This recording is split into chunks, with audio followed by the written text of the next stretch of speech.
Swiss German Storytime mit dem Thomas. Die Schatzinsel. Kapitel 18. Der Ausgang vom Gefecht am ersten Tag.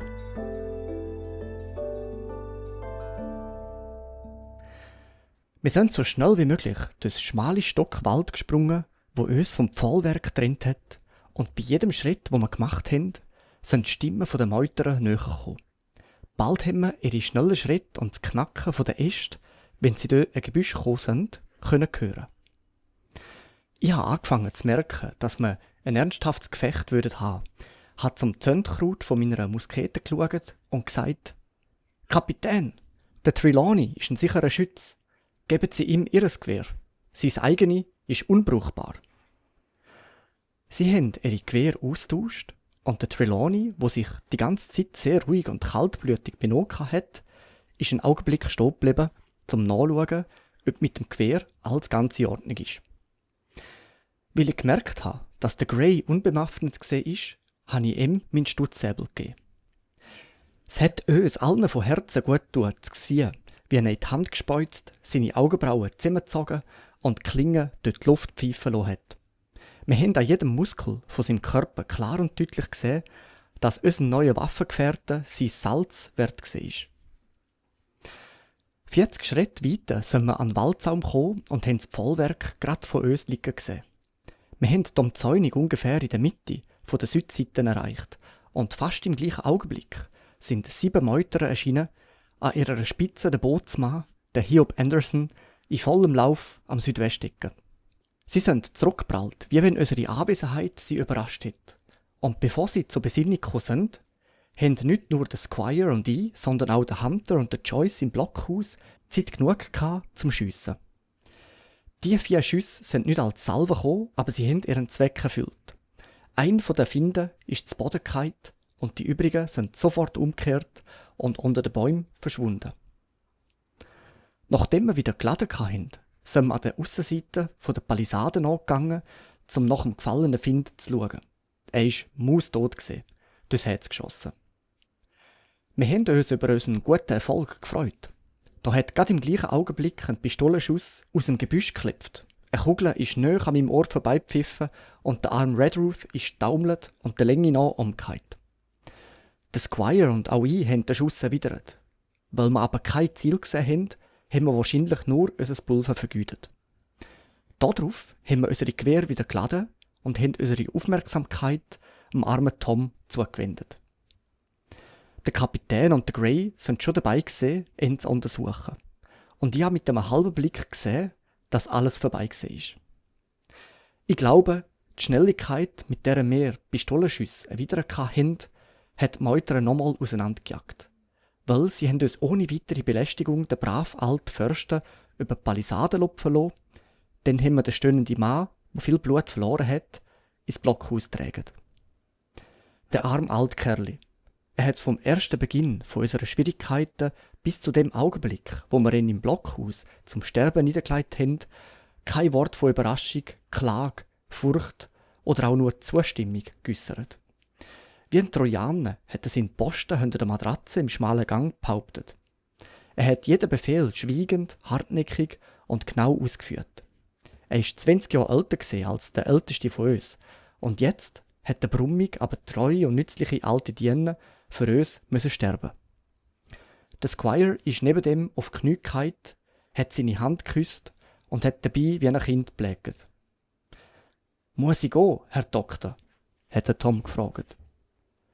«Tom, mein Mann», habe ich gesagt, «Sie gehen heim.» «Ich wette, ich hätte denen mit meiner Flinte zuerst einen aufbrennen können», hat er geantwortet. «Tom», hat der Squire gesagt, «sagen Sie mir, dass Sie mir vergeben, wenn Sie das tun.»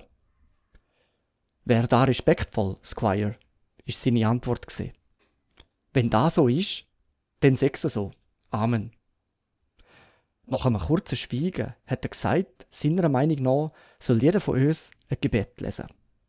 «Es ist mal der Brauch, Herr», hat er gesagt, wie wenn er um Entschuldigung zu bitten hätte.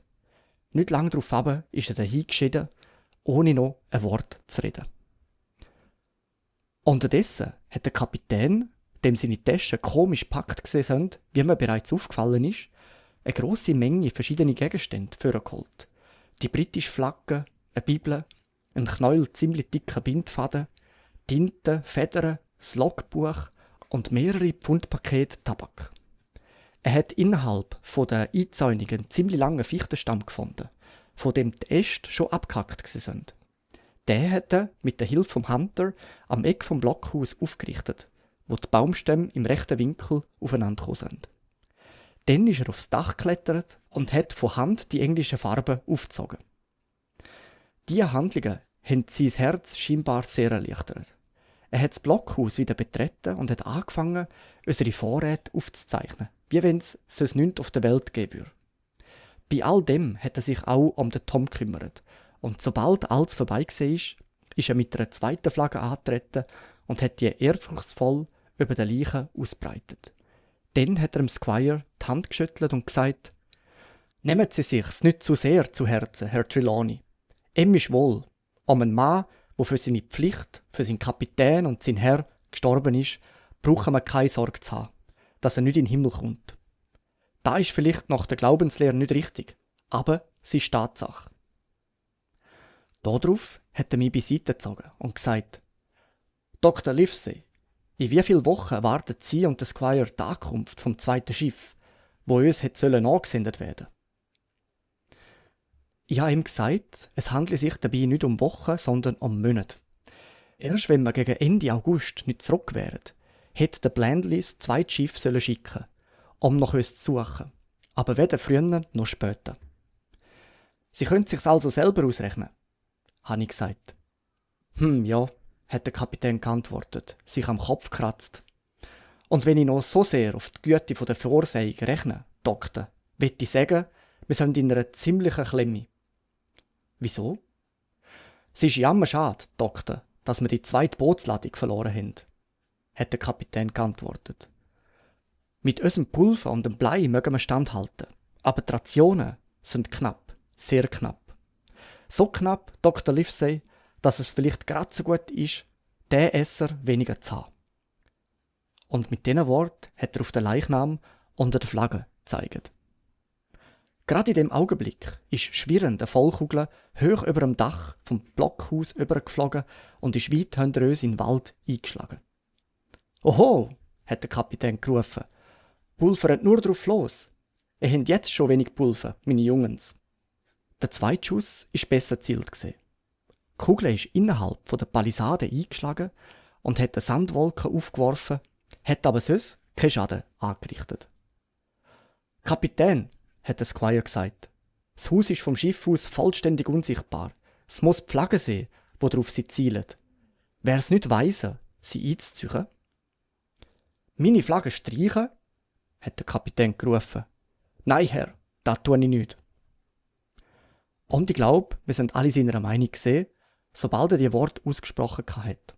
Weil es ist nicht nur eine Äußerung von starkem Seemannsmut gesehen, sondern es ist auch politisch gescheit gesehen. Weil die Flagge hat unseren Feinden gezeigt, dass wir ihre Kanonaden verachtet haben. Den ganzen Abend haben sie mit ihrer Kanone gedonnert. Eine Vollkugel nach der anderen ist über uns drüber geflogen, oder ist zu Kurzziel gesehen, oder hat in der Umzäunung den Sand aufgewirbelt. Sie haben aber so hoch im Bogen schiessen, dass die Kugel sich unschädlich in weichen Sand hineingebohrt hat.